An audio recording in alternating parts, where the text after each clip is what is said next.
I have no idea what's in the water in North Carolina today, but they have been doing some absolutely utter crazy things. They've lost their damn mind. They just proposed a bill called the Healthy Marriage Act.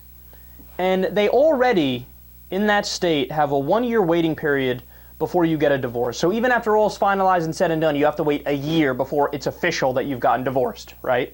Well, now they want to extend that and make it a 2-year waiting period before you can officially be divorced.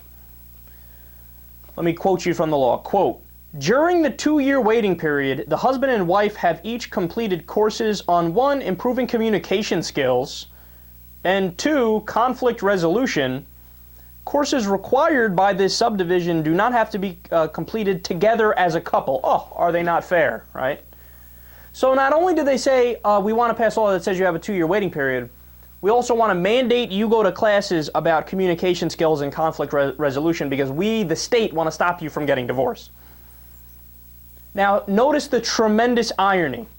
These are the same sons of bitches that pretend like they're small government conservatives. Laugh along with me. By no stretch of the imagination is this small government. In fact, this is the largest government I've ever heard. They want to get directly into your personal life and tell you exactly how to live and set up ridiculous guidelines.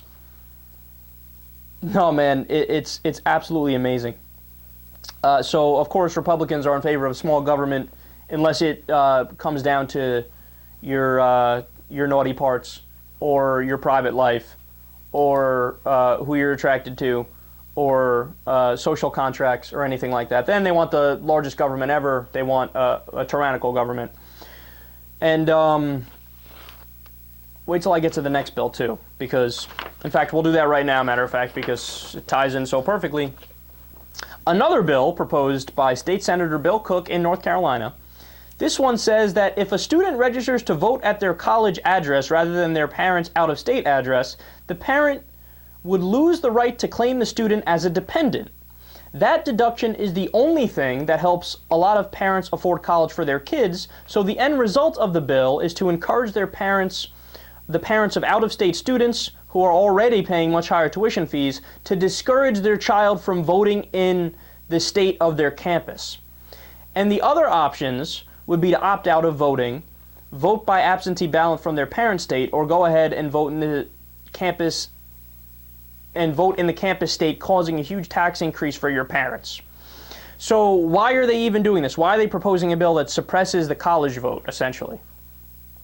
Well, when you look at the 18 to 29 age voting bracket, it tells you exactly why. In 2012, 60% of the youth vote went to Obama and only 36% went to Romney.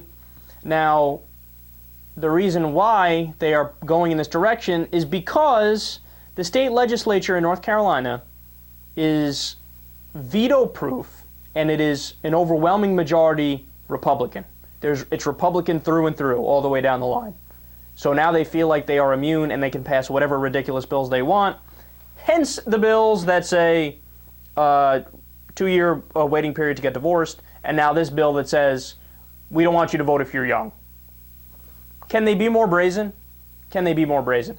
And then my final point on this is my major takeaway from reading about the bills that have passed recent times in North Carolina. Don't forget the one that they proposed but has now been struck down, the unconstitutional bill of where we have an official state religion. We're declaring it.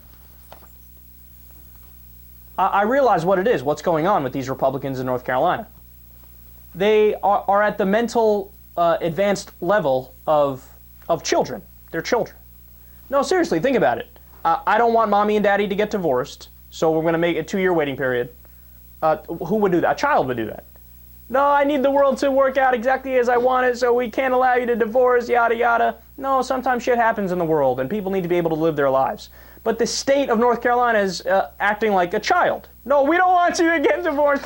Stop, right?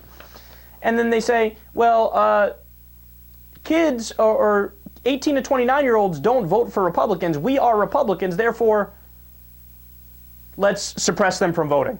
Who would do that? Children do that. You don't agree with my political views? Then you're not allowed to vote, or we're going to charge you more to vote.